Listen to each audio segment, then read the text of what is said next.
বারাসাত সাংগঠনিক জেলার আইএনটিটিইউসি তৃণমূল কংগ্রেসের নেতৃত্বে বারাসাতে অনুষ্ঠিত প্রতিবাদ মিছিলে কেন্দ্রীয় সরকারের নীতির বিরুদ্ধে একাধিক ইস্যুতে তীব্র সমালোচনা করা হয়েছে।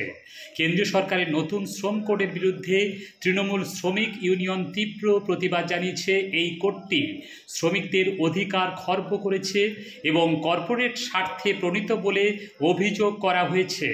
পেট্রোল, ডিজেল, ওষুধ সহ নিত্য প্রয়োজনীয় পণ্যের দাম বৃদ্ধির প্রতিবাদ করা হয়। এটিকে জনবিরোধী নীতি হিসেবে চিহ্নিত করা হয়েছে। এই দিনে মিছিল থেকে চাকরিহারা শিক্ষকদের ইস্যু। নেতা জয়প্রকাশ মজুমদার চাকরিহারা শিক্ষকদের আন্দোলনে মাওবাদী ও সিপিআইএমের অনুপ্রবেশের অভিযোগ তুলেছেন। তিনি প্রশ্ন রেখেছেন, কতজন প্রকৃত চাকরিহারা এবং কতজন রাজনৈতিক দলের সাথে যুক্ত। ঋতব্রত বন্দ্যোপাধ্যায়, যিনি তৃণমূল শ্রমিক ইউনিয়নের রাজ্য সভাপতি, এবং জয়প্রকাশ মজুমদার স্থানীয় সকল নেতৃত্ব সহ মিছিলে শ্রমিক, শিক্ষক ও সাধারণ মানুষ অংশগ্রহণ করেন। তাদের বক্তব্যে কেন্দ্রের নীতিকে কর্পোরেট তোষণ ও জনবিরোধী বলে আখ্যায়িত করা হয়েছে। মিছিলে অংশগ্রহণকারীরা তেলের দাম লাগাম ছাড়া, মোদী সরকার হতচ্ছাড়া সহ বিভিন্ন স্লোগান দেয়া হয়। বারাসাতে এই প্রতিবাদ মিছিল রাজনৈতিক ও অর্থনৈতিক ইস্যুতে তৃণমূল কংগ্রেসের সক্রিয় ভূমিকার প্রতিফলন। এটি কেন্দ্রীয় সরকারের নীতির বিরুদ্ধে রাজ্যের জনগণের অসন্তোষেরও প্রকাশ।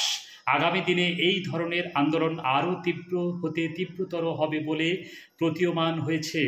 ব্যুরো রিপোর্ট, শাসন বাংলা টিভি।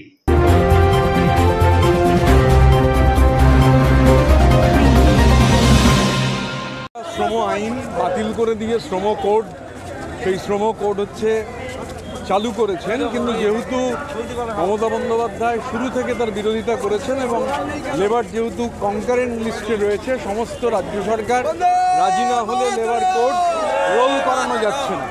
আমরা এই লেবার কোড, সর্বনাশা লেবার কোড, শ্রমজীবী মানুষের 8 ঘন্টা কাজের অধিকার কেড়ে নিয়ে 12 ঘন্টা করে দেওয়ার যে অপচেষ্টা, সর্বনাশা লেবার কোড, ট্রেড ইউনিয়ন করার অধিকার কেড়ে নেওয়ার নানান ধরনের চক্রান্ত, এই সময় সব এবং নিত্য প্রয়োজনীয় জিনিসের মূল্যবৃদ্ধি, জীবনদায়ী ওষুধের ভয়াবহ মূল্যবৃদ্ধি, কেন্দ্রীয় সরকারের সর্বনাশা নীতির ফলে সাধারণ মানুষের নাবিশ্বাস উঠে গেছে।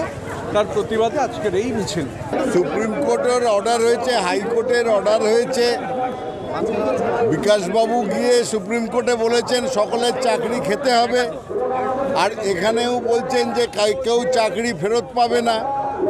আর চাকরিহারারা তাও আন্দোলন করছেন মমতা বন্দ্যোপাধ্যায়ের বিরুদ্ধে, যিনি বলেছেন আমি রিভিউ পিটিশন করে চাকরি ফেরানোর ব্যবস্থা করব। আর আলোচনা করছে বিকাশবাবুদের সঙ্গে। বোঝাই যাচ্ছে কারা এর পেছনে আছে। অভিজিৎবাবুর কাছে যাক না, অভিজিৎবাবুই তো প্রথম শুরু করেছিলেন চাকরি খাওয়ার গল্প।